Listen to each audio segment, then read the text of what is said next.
suasana revolusi Indonesia yang penuh dengan persaingan, konflik, dan anarki memerlukan figur kepemimpinan yang dapat diterima oleh semua pihak.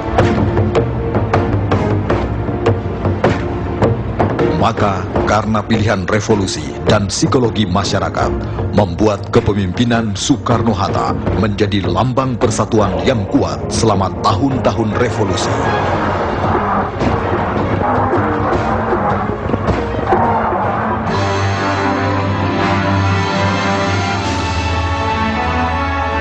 Jumat 17 Agustus 1945 yang bertepatan dengan 17 Ramadan, revolusi mulai berkobar. Proklamasi. Kami, bangsa Indonesia, Tak lama kemudian, sang saka merah putih pun dikibarkan. menyatakan kemerdekaan Indonesia. Meskipun bukan sebagai presiden atau kepala pemerintahan, namun Soekarno dipercaya untuk membacakan teks proklamasi kemerdekaan. Pada masa Jepang, peran yang diperoleh oleh Bung Karno itu memberikan dia kesempatan untuk berpidato di berbagai tempat di Indonesia. Jadi beliau memang sangat terkenal pada saat itu. Baru keesokan harinya, pada sidang panitia persiapan kemerdekaan Indonesia, PPKI, Otto Iskandar Dinata mengusulkan agar Soekarno dan Muhammad Hatta menjadi presiden dan wakil presiden. Kemudian, dengan cepat pula secara aklamasi, usulan itu disetujui semua anggota PPKI yang berjumlah 29 orang. Mereka adalah dua orang tokoh yang sangat dikenal oleh masyarakat, dan kemudian keduanya itu adalah primus inter pares, artinya mereka yang di kalangan aktivis sendiri, di kalangan tokoh sendiri merupakan dua orang yang sangat menonjol. Pada 29 Agustus 1945, pengangkatan Soekarno menjadi Presiden Republik Indonesia dikukuhkan oleh Komite Nasional Indonesia Pusat, KNIP. Tapi legitimasinya sebagai Presiden RI tidak diakui penjajah Belanda, juga Jepang. Maka untuk lebih mensahkan kedudukan juga keberadaannya, Presiden Soekarno mengadakan rapat umum di Jakarta.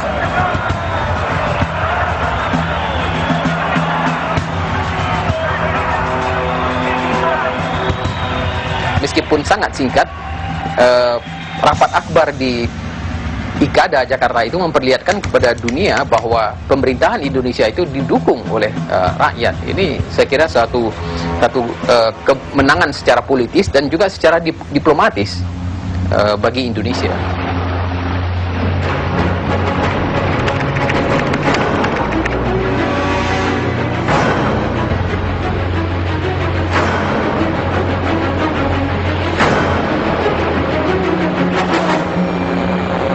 Karena Jakarta dalam keadaan tidak aman, tanggal 4 Januari 1946, Presiden Soekarno dan Wakil Presiden Muhammad Hatta hijrah ke Yogyakarta.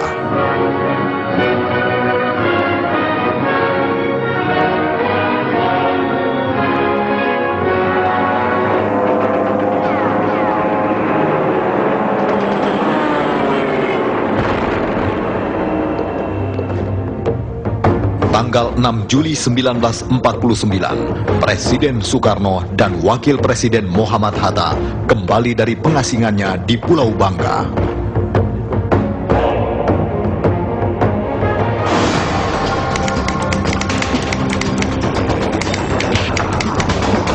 Dari tanggal 23 Agustus sampai 2 November 1949, konferensi meja bundar diselenggarakan di Belanda.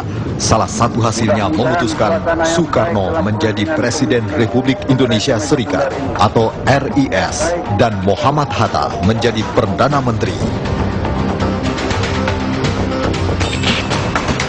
1 bulan kemudian, Soekarno resmi menjadi Presiden Republik Indonesia Serikat.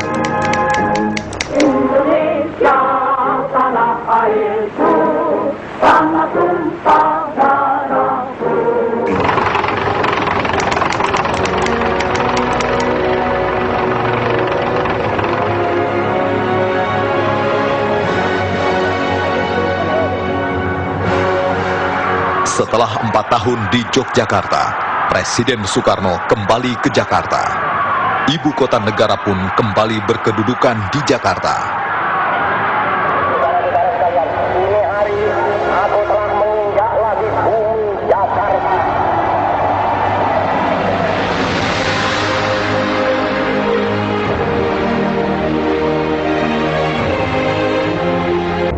Proklamasi.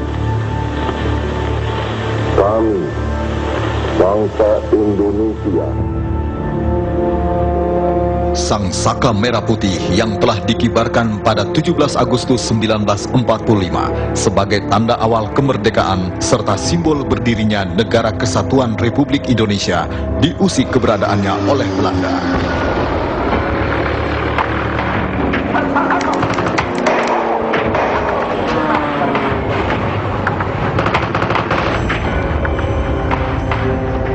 Peristiwa yang juga dikenal sebagai insiden Hotel Oranye itu menjadi salah satu bentuk perlawanan untuk mempertahankan lambang negara terhadap provokasi Belanda yang ingin menegakkan kembali kekuasaannya di Indonesia. Maka pertempuran hebat pun tak terelakkan demi Sang Dwi Warna. Selama banteng-banteng Indonesia masih mempunyai darah merah yang dapat membuat garis yang putih, merah dan putih, maka selama itu tidak akan kita mau menyerah kepada siapapun juga. Tidak rela akan kemerdekaan tanah jajahannya, lagi-lagi Belanda tahun 1947 dan 1948 melakukan agresi militer ke beberapa daerah strategis di Indonesia.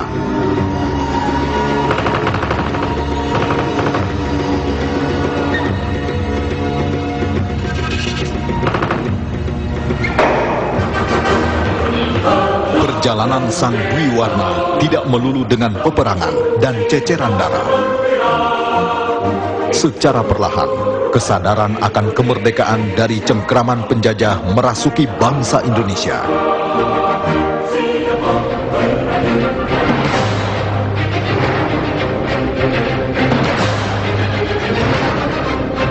Tahun 1927, Soekarno, seorang pemuda lulusan Teknische Hogeschool Bandung, mendirikan Partai Nasional Indonesia atau PNI.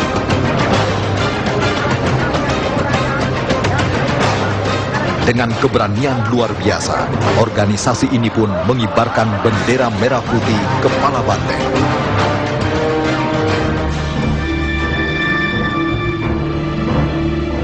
Karena aksinya itu, Soekarno dan kawan-kawan digiring ke penjara dan PNI pun dibubarkan oleh Belanda. Ketika kita berjuang, kita memerlukan simbol untuk membangun semangat. Itu Anda jangan lupa.